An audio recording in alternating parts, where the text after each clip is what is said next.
I was a 4-time kickboxing world champion. For 12 years, I trained 5 hours a day, 6 days a week. And I was motivated to train probably about 25% of the time. The rest of the time I went because I am disciplined. If I wake up and I'm unhappy, I will do the exact same things as if I am happy. I will go to the gym the same. I will work the same. How I feel has no impact on how I live my life. We're grown-ups and we have responsibilities and we have problems and we have pressure, and you don't necessarily have to be happy to perform, you know, and happiness will come at the end of the performance anyway. But if your number one goal as a man, if your number one mission in life is just to be happy, that's going to be an extremely vaporous existence, and you're not going to be a man of substance. Your ability to deal with stress, the amount of stress you can deal with as an individual, is directly correlated to your success level. If you can deal with stress all day, you're going to be successful. If you collapse under stress, you're not going to be successful. There's no way to the top without stress involved. But there is a massive correlation between success in life and stress tolerance. The more stress you can tolerate, the better your life's going to be. One of the only things in this world you can control is your state of mind. You can't control the weather. You can't control other people. You can't even control your health. One of the very few things in the world you have genuine control over is your state of mind. If you can't control that, then you're just a feather in the wind, and life's going to blow you around. I can't imagine truly wanting to quit something and not being able to quit. I can't imagine it. When I talk to people who say, I want to quit smoking, I say, when? They go, oh, well, soon. Well, that means you don't want to quit. You want to keep smoking for a while and quit later. I can't imagine a mind frame or a mindset where I want to do something and can't do it. It's almost difficult for me to answer that question, because if you have that kind of mind, if your mind is so fundamentally broken that you cannot do with your own mind what you want to do, then you're just, right? Life is hierarchical. There's always going to be kings and there's always going to be peasants.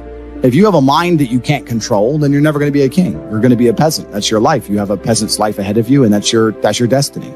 Enjoy, right? There's always been peasants. That's life. But I believe that the most important thing you can do as a man is to gain control of your mind. Once you have control of your mind, life is so ridiculously easy.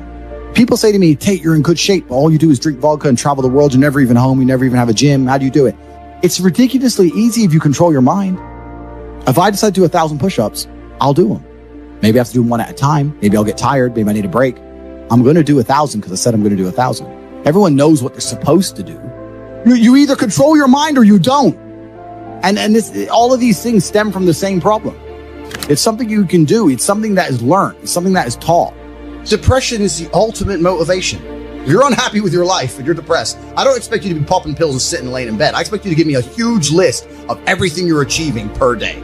Depression's a fantastic motivation, you know, but people are told the opposite. No, a lot of people's problems are all in their mind. And I'm not saying that mental conditions aren't real, because absolutely some are. But I try and explain to people, look, the only thing on the planet you have genuine control over is your state of mind. You can't control the weather. You can't control anything. The only thing you can affect in genuine real time is how you feel in your head.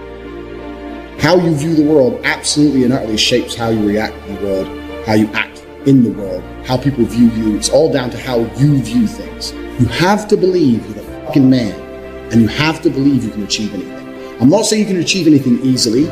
I'm not saying it's not going to take a whole bunch of work.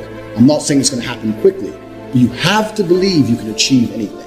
When I tell people that you are the sum of the 5 people you spend the most time with, everyone agrees. They go, yeah, that's probably true. And then they continue to hang around with people who they don't want to be. Why? There has to be a point where you sit and go, okay, you're my friends, etc., etc. I love you guys. Yeah, we can talk, whatever. But I'm on a different life path. You have to leave some people behind. If you were to come hang around with me and my crew, you would be self-conscious. And that self-consciousness would motivate you, or they would certainly instill the discipline required for you to change. You don't feel self-conscious amongst your peers. That's why you don't change. When I was broke, I couldn't sleep. And I say that, people laugh. I'm not joking. When I wanted money, like fucking I needed air. People say to me, I want to be rich. And I say, okay, well, I want to be able to ice skate.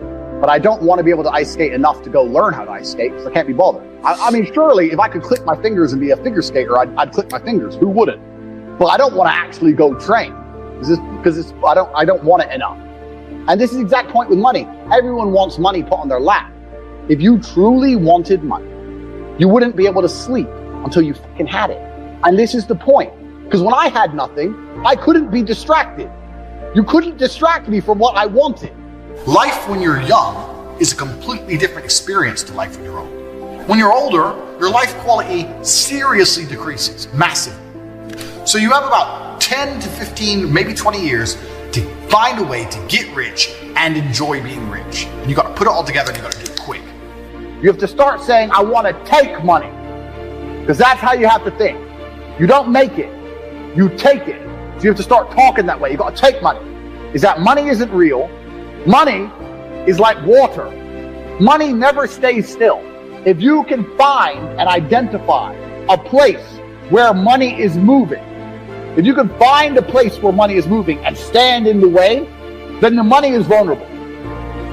Problem is with the people out here, everyone has a dream, but not many people have a plan. A good plan today is better than a perfect plan tomorrow. You got to do something. You got to do something fast. Yeah. You're just sitting around talking about it and hoping for things to get better. I don't think living in a dream is going to help you in any way. I think you need to be sitting here panicking at the fact that you don't have enough money. You need to be concerned and worried and sad. And you need to do something about it today.